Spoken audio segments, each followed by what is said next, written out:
손흥민 오프사이드 판정 VAR 심판 결국 영구 제명. 영국 초토화. 오프사이드 판정 1cm 조작. 들통. 이럴 수가. 토트넘 호스퍼 엔지 포스테코글루 감독은 팀 내 개선할 수 있는 포인트 하나를 짚었다. 손흥민의 오프사이드 트랩이다. 영국 풋볼 런던은 3일 한국 시각 엔지 포스테코글루 감독은 토트넘 선수들이 손흥민의 전방 움직임에 계속 적응하고 있다며 손흥민이 오프사이드 트랩에 자주 걸리는 이유라고 했다. 손흥민은 토트넘과 아스턴 빌라와의 경기에서 오프사이드 3골을 넣었다. 올 시즌 EPL에서 손흥민은 가장 많은 오프사이드 트랩에 걸렸다. 오프사이드 트랩은 손흥민의 움직임만이 문제가 아니다. 미드필더진, 좌우사이드의 적절한 패스 타이밍과 최전방 공격수의 호흡이 중요하다. 손흥민은 계속 긍정적이면서도 공격적 반응을 보인다. 오프사이드 트랩 골이 아쉽다.는 반응에 단호하다. 풋볼 런던은 손흥민은 단호하게 오프사이드 골에 대한 불운함을 거부했다. 그는 득점 타이밍을 개선해야 한다고 주장했다고 했다. 아스널 레전드 프레디 융베리는 손흥민에게 자신감을 가지라고 조언했다. 스카이 스포츠 먼데이 나이트 풋볼에서 손흥민은 자신의 페이스를 더 믿고 영리하게 움직여야 한다고 했다. 손흥민의 능력과 오프사이드 트랩에 대한 문제 해결 방식을 믿는 것이다. 포스테코글루 감독의 주장도 비슷한 맥락이다. 충분히 개선할 수 있고 토트넘의 강점이 될 수 있다는 주장이다. 2. 영매체, 손흥민, 에티하드에서의 골 좋아해, 평점 8점 호평. 팀을 패배의 위기에서 구한 손흥민, 토트넘 호스퍼, 이 현지 매체들로부터 좋은 평가를 받았다. 토트넘은 4일, 한국 시각, 영국 맨체스터의 에티하드 스타디움에서 열린 2023-2024 잉글랜드 프리미어리그 14라운드 맨체스터 시티와의 원정 경기에서 3-3으로 비겼다. 토트넘은 이날 경기 전까지 3연패 늪에 빠진 상황이었다. 모처럼 승점을 수확한 토트넘은 8승 3무 3패, 승점 27를 기록. 리그 5위에 자리했다. 안방에서 다잡은 승리를 놓친 맨시티는 9승 3무 2패, 승점 30로 3위에 이름을 올렸다. 이날 토트넘은 경기 시작 6분 만에 터진 손흥민의 선제골로 분위기를 가져왔다. 손흥민은 데얀 쿨루셉스키의 패스로 잡은 역습 찬스에서 오른발 슈팅으로 골망을 흔들었다. 그러나 토트넘은 3분 뒤 맨시티의 프리킥 상황에서 수비에 가담한 손흥민이 자책골을 기록하며 동점을 허용했다. 전반 31분에는 훌리안 알바레스의 패스를 받은 필 포든에게 역전골까지 허용했다. 끌려가던 토트넘은 후반 24분 손흥민의 패스를 받은 지오바니 로 셀소가 왼발 슈팅으로 2-2 균형을 맞췄다. 그러자 맨시티도 후반 36분 잭 그릴리시의 추가골로 응수했다. 하지만 토트넘은 후반 45분 브레넌 존슨의 크로스를 쿨루셉스키가 헤더 동점골로 연결하며 극적인 무승부로 맨시티 원정에서 승점을 획득했다. 경기 후 현지 매체 풋볼 런던은 손흥민의 활약에 평점 8점을 매겼다. 이 매체는 손흥민은 에티하드에서의 골을 좋아한다 면서 전반전에 몇 차례 멋진 패스를 선보였다. 자책골은 불행한 일이었다고 평가했다. 이어 후반전에 로셀소의 동점골을 도왔다. 평점 9점이었지만 불행한 자책골이 있었다고 덧붙이며 8점을 준 이유를 설명했다. 이 매체는 쿨루셉스키에게 9점을 줬고 로셀소에게는 손흥민과 같은 8점을 부여했다. 유럽 축구 통계 매체 풋몹은 손흥민에게 평점 7.7점을 줬다. 쿨루셉스키가 8.4점으로 토트넘 선수들 중 가장 높은 평점을 받았고 존슨은 손흥민과 같은 7.7점을 기록했다. 로셀소가 7.3점으로 그 뒤를 이었다. 맨시티에서는 알바레스가 8.5점으로 가장 높은 평점을 기록했고 포든이 7.8점, 엘링 홀란드와 로드리가 각각 7.6점을 받았다. 또 다른 유럽 축구 통계 매체 호스코어드닷컴은 손흥민에게 평점 7.5점을 줬다.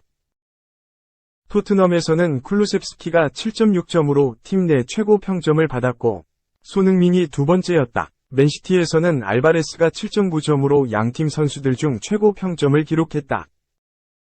영국 매체 스카이 스포츠는 손흥민과 쿨루셉스키, 존슨, 로셀소, 벤 데이비스, 피에르 에밀 호이비에르에게 평점 7점을 부여했다. 맨시티에서는 포든과 그릴리시만이 7점을 받았다. 3. 충격 18세 초신성 MF. 지역 라이벌 이적, 히어 위고, 전문가. 안 떠날걸? 걱정하지마. 코비 마이누는 맨체스터 유나이티드에 2028년까지 머물 수 있다.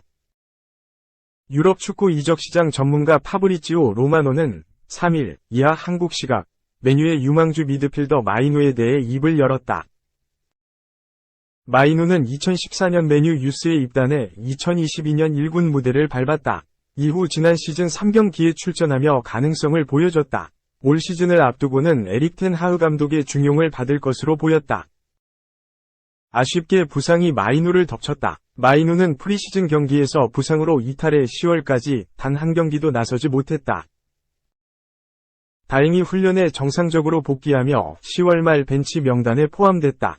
맨유 입장에서는 미드필더들의 부진과 부상 속에 신임했기 때문에 마이누의 복귀가 반가울 수밖에 없었다. 그리고 지난달 27일 에버튼과 13라운드 경기에서 복귀전을 치렀다.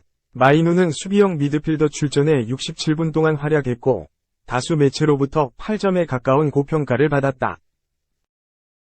특히 맨유에서 올 시즌 가장 문제점으로 지적되고 있는 후방 빌드업과 볼 운반, 다부진 수비 등 공수 양면에서 좋은 모습을 보여줬다. 이후 지난달 30일 열린 갈라타사라이와 우에파 챔피언스리그 조별리그 5차전에 서도 교체 투입되며 챔피언스리그 데뷔전을 갖게 됐다. 30분이 조금 넘는 시간을 부여받아 많은 것을 보여주지는 못했으나 뛰어난 패스 플레이를 선보이며 팬들을 기대하게 만들었다. 3일 열린 뉴캐슬 유나이티드와 경기에서도 선발 출전하며 팀의 주전으로 발돋움했다. 간만에 미드필더에서 나온 유스 자원이라는 점도 신선하다. 맨유는 그동안 마커스 레시포드, 메이슨 그린우드, 안토니 엘랑가 등 공격 자원들이 주로 1군에서 자리를 잡았다. 미드필더에서 자리를 잡은 선수는 스콧 맥토미니가 유일하다. 간만에 유스 출신 1군 미드필더가 나온 것이다. 현재 AFC 아약스 시절 4강 신화를 이룬 텐 하흐 감독의 전술의 핵심으로 뽑히고 있다. 텐 하흐 감독은 수비형 미드필더로 현재 바르셀로나에서 활약하는 프랭키 데 용을 중용했다. 데 용은 뛰어난 볼 운반과 전진 패스를 앞세워 빌드업의 핵심이 됐다. 마이누 역시 볼 운반과 전진 패스, 유기적인 패스 및 움직임에 장점이 있어 데 용과 유사한 스타일이라고 할 수 있다. 그러나 최근 마이누를 유심히 지켜보고 있는 구단이 있었다. 바로 지역 라이벌 맨체스터 시티. 맨시티는 2008년 셰이크 만수르가 구단을 인수한 뒤 막대한 자본을 투입해 현재 유럽 최고의 팀으로 거듭났다. 지난 시즌에는 챔피언스리그 트로피까지 손에 넣었다. 지역 라이벌임에도 불구하고 마이누에게 막대한 자본을 투입한다면 마이누가 흔들릴 가능성도 배제할 수 없었다. 맨시티는 최근 10년 동안 6번이나 프리미어리그 우승을 차지했다. 맨유는 최근 10년 동안 리그 우승이 없기 때문에 우승을 하고 싶다면 맨시티로 떠날 수도 있었다. 그럼에도 불구하고 다행히 맨유를 떠날 일은 없을 것 같다. 로마노는 많은 유럽 구단들이 마이누에 대해 잘 알고 있으며 그의 재능이 뛰어나다는 것도 안다. 그러나 맨유는 이미 마이누와 2027년까지 재계약을 맺었고 1년 연장 계약 옵션도 포함돼 2028년까지 마이누를 지킬 수 있다고 밝혔다. 이어 맨유는 맨시티가 마이누를 채갈까 걱정하고 있지는 않다고 덧붙였다. 그는 마이누는 프로페셔널한 하드워커이며 재능이 뛰어나다며 맨유는 그가 매 훈련마다 보여주는 모습을 매우 좋아한다. 맨유는 마이누가 구단의 미래 계획의 일부가 될 것이라고 생각한다고 말했다. 단 3경기 만에 팬들의 마음을 사로잡은 마이누. 한편으로는 맨시티 이적설이 나돌며 걱정시키기도 했다. 다행히 떠날 일은 없을 것으로 보인다. 하늘색 유니폼이 아닌 붉은 유니폼을 입은 마이누의 모습을 계속 볼 수 있다. 마이누가 맨유에서 과연 1군 주전 미드필더가 될 수 있을까? 4. 내 생애 최악의 감독. 악동 공격수. 오형규 스승. 공개 저격. 옛 스승을 공개적으로 저격했다. 영국 축구 매체 스포츠 바이블은 2일 한국 시간 마리오 발로텔리는 TV 플레이와 인터뷰를 통해 브렌던 로저스 감독을 공개 저격했다 라고 전했다. 발로텔리는 해당 인터뷰에서 로저스 감독은 내가 함께한 감독 중 최악이었다 라고 주장한 것으로 알려졌다. 발로텔리는 로저스 감독은 훈련과 관련해서는 최고였다. 하지만 사람으로서는 재앙이었다 라고 덧붙였다. 발로텔리는 파격적인 발언으로 많은 화제를 모았던 선수답게 이번에도 강력한 발언을 쏟아냈다. 발로텔리는 리버풀 시절 로저스 감독의 지도를 받았다. 2014년 리버풀은 AC 밀란에서 발로텔리를 영입했다. 당시 로저스 감독은 2012년부터 리버풀의 지휘봉을 잡고 있었다. 자연스레 리버풀은 발로텔리의 활약에 기대를 걸었지만 발로텔리는 기대에 전혀 부응하지 못했다. 리버풀 유니폼을 입고 한 시즌 동안 28경기에 출전해 4골에 그쳤다. 발로텔리에게 실망한 리버풀은 2015에서 16시즌을 앞두고 발로텔리를 임대로 떠나보냈다. 이후 로저스 감독은 해당 시즌 도중 리버풀에서 경질됐다. 이처럼 고작 1년 동안 한솥밥을 먹은 사이였지만 로저스 감독을 향한 불만은 여전했다. 매체에 따르면 로저스 감독 역시 발로텔리를 좋게 보지 않는 것으로 알려졌다. 몇 년 전 로저스 감독은 발로텔리와 함께하는 것은 매우 어려웠다 라고 주장하기도 했다.